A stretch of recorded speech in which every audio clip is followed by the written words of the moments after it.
GameMaker Studio 2.3.1 came out recently on beta and it has some new features, especially for sequences and animation curves. So let's take a look at it. If you're wondering how to get the beta, you can go to your YoYo Games account, go under downloads, and you can find the beta there. Now first of all, we have broadcast messages in sprites. If you've seen my video on making a game in sequences, you'll know that broadcast messages can be placed at any frame in a sequence, and that message is sent to the broadcast message event. So that feature is now also available in sprites, so here you can place a broadcast message. For example, let's say you wanna play a footstep sound whenever this animation comes to this frame, so I can place a broadcast here and I'll call this step. Now to receive that broadcast, I have a broadcast receiver object with a broadcast message event, which can be found under other events.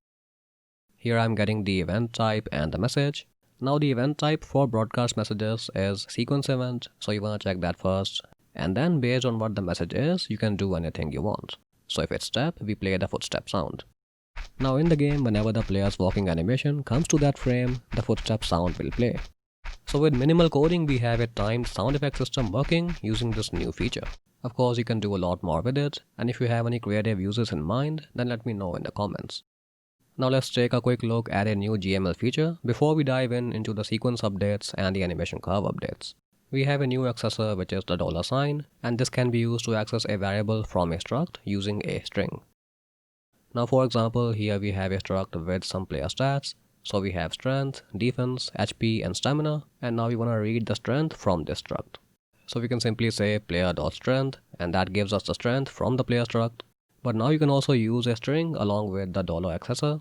So we are doing that here to get the defense from the player struct. Now this means that the string can be from anywhere, and while coding you don't have to know what the name of the property is. You can simply use a string variable with the $sign and it will get the property. Of course, this can also be used to set it.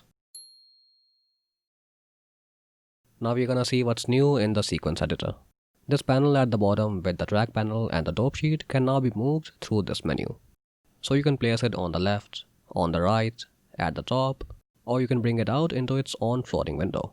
This is great because I can now put it up on my second monitor, so I have the dope sheet on the right and the canvas on the left.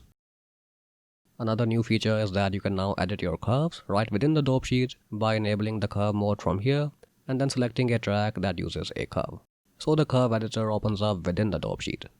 Then here we have new buttons for converting a curve into keys and for converting a normal track into a curve. Now on the GML side of sequences, we have some new functions for dealing with sequence elements. We have a function for setting the angle of a sequence element, and then we have functions for setting the X scale and the Y scale of the element. So previously you couldn't rotate or scale sequences, but now you can do that. Now my absolute favorite addition from this update is Bezier curves. In a curve, we have three options for interpolation. We have linear, smooth, and the new Bezier. With linear, these are all straight lines, so the animation is pretty linear. If you select smooth, the animation will be smoother, but I think it's too smooth.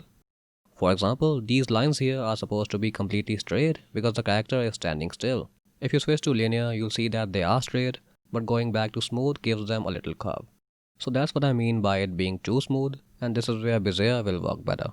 So I'll select Bezier and now those lines are straight again, and all the other lines which show movement are interpolated smoothly. Now another great thing about Bezier is that you can manually modify what these lines look like. So you have these controls here and they help you fine tune the interpolation, and you can also see the movement curve changing in the canvas at the same time. This way, for example, you can make the character jump the way you want, and you can also go into the canvas and edit the curves here. So this is a fantastic addition. Now let's look at a few more additions. There are some new things in the preferences. You know this text that appears whenever you create a new script, you can now change that or you can completely disable it. You can also disable the folding of brackets as regions, which was a new feature that was added in 2.3.0 and is now optional. Finally, in the game options for Windows, there's a new option for enabling the 64-bit runtime. With this, your game will only run on 64-bit Windows if you want to make use of features that only 64-bit programs can use. So that's the update, and to learn more about the world of GameMaker, check out my crafting course on Udemy, which has over 5 hours of in-depth GML content on making a game from scratch.